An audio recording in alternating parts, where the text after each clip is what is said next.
Well, hello, friends, neighbors. John, your whiskey neighbor here, and welcome down the Nook. And happy World Whiskey Day. World Whiskey Day is a great time to think about, well, whiskeys from all over the world. So, of course, I want to talk to you about some Canadian whiskeys. But then, Phil and Julie from the Bourbon Van, and if you haven't checked out their channel, you should run over there and check it out right away. Put out a challenge to some whiskey tubers. It was a little focused on the States, but they said I could get involved in terms of what 5 whiskeys should someone check out if they come into your area, into your state, or in my case, my province. I'm up here in Alberta, Canada, and I thought, what a great way to talk about some really good whiskeys. Most of them are new. One certainly isn't. That I hope if you come into Alberta, you get a chance to taste. So these will be my top 5 whiskeys to check out right now if you come up to Alberta.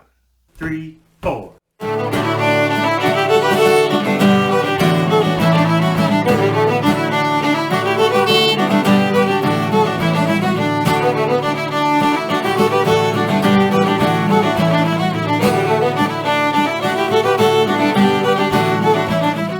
So I'm going to start with the one, big distillery on this list. And it really, if you think Alberta, you might think this. And this is, Alberta Premium. This is the cask strength rye. This is what's left of my batch 1. Pretty soon I'm going to have to knock it off because it's getting a little bit too much air. But, obviously it made waves when it was picked as Whiskey of the Year by Jim Murray. But even before that title, we were enjoying this, and for a good price. And it always is a 60 something. I think the current one is maybe 63.7. This is 65.1. It's 100% rye. It's big, it's bold. We don't know an age stamp. Could be 5 to 6 years. But it is really a big, bold rye that tends to have a little more caramel and vanilla bourbon notes to it, which gives it, I think, a broader appeal than, full-on grassy rye. So certainly if you haven't had it, check out Alberta Premium. Now we'll start moving into the smaller ones. So this here is Eau Claire. This is the batch 3. It is a single malt. Now they're just outside of Calgary, a little bit south, and they have harvested their own grains by horse. Not all of this is that, but they do a special fall harvest where they do it all by hand and they do it all by horsepower. And this is batch 3. Non-chill filtered, no color added, single malt from Alberta. I find this one is a little bit, youthful. It's probably, 3 to 4 years. There isn't an age stamp on it. It is ex-bourbon, but it also has some ex-European oak, and I find it flavorful. Yeah, it's a little melon, slight banana, that kind of younger malt forward tastes. So it's not a runaway favorite, but I do like it, and I certainly recommend that you give it a try. Now we'll come closer to home. So this is from Strathcona Distillery.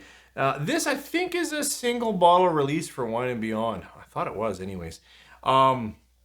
It's the Tawny Dreamland Whiskey from Strathcona Spirit. So it is a pretty small group. But this particular release is all hard red winter wheat. And it's aged, I think it's 4 years. It tells me on the back. Yep. 4 years in ex-bourbon. And then it spends, 3 years, in virgin oak. Got that all wrong. 3 years in virgin oak. But then 1 year in port cask. And it's released at 58.7%. This is a pretty big whiskey. It really, for me, has like a lot of that heavy port influence, which makes it pretty sweet for me and yet drying. Sort of a juxtaposition of some sweet fruits and some drying, maybe cask or nature. I like it actually a lot. Now, I haven't had a lot of it, and I'll take it apart for you in a future review, but certainly released in Strathcona should be on your list if you've come up to Alberta. Okay, another one that's local to me here. This is in Edmonton. This is Hanson Distillery. This is a single cask release. I think they're going to be doing more of those. This particular one has spent 4 years in a French oak wine STR cask, and 1 year in port. Again, seeing a bit of a theme. And STR is shaved, toasted, and recharred, and it is a rye. I find this one is, and I'm quite sure it's all natural color, and I don't know about, it says non-chill filter, so it's both of those things, and it is dark. And this tastes kind of dark. a ton of wine influence, like wine and port interplaying. So you've got a lot of thick dried grape, like a lot of that on my tongue. But I also find a real nutty, a real a char nature, which I think is from the French oak for me, like a very, very heavily cask influenced whiskey.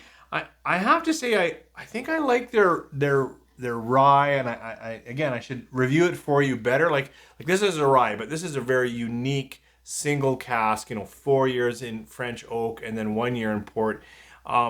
This certainly speaks cask influence, and I like a little less cask influence from them, but this is just really, really good whiskey. I've got a big player here, Alberta Premium cask strength rye, and then these are all smaller. We've got a single malt, I guess it would be a single wheat, and a single rye. So that's pretty cool. And then the latest one here, I haven't even opened yet. So I thought, why don't I open it with you, and we'll see what we get together just in a bottle opening. So that's going to be Grainhenge from Troubled Monk.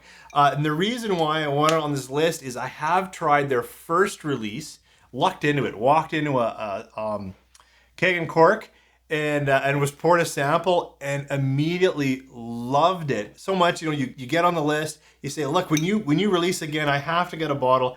And so when these guys came out, now this is I know it's aged in number 2 new oak and number 4 new oak, but I think it's 40 months, and I believe it is a single malt as well. I should put some details down below because I have been reading about the malt that they use. Yeah, number 2, number 4, New American White Oak, and 2-row Dark Munich Barley.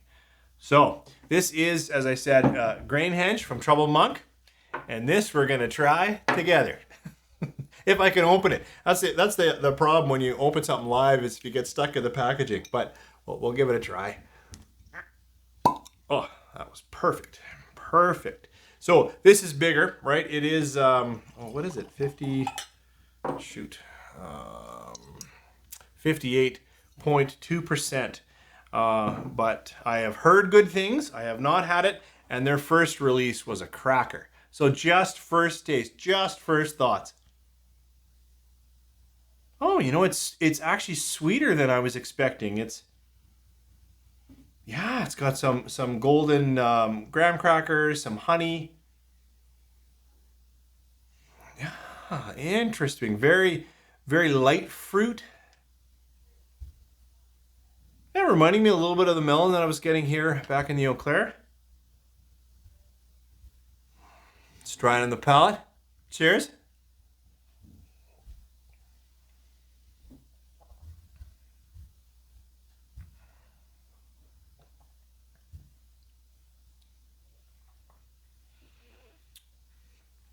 Nice flavors across the palate. A little bit of spicing coming up.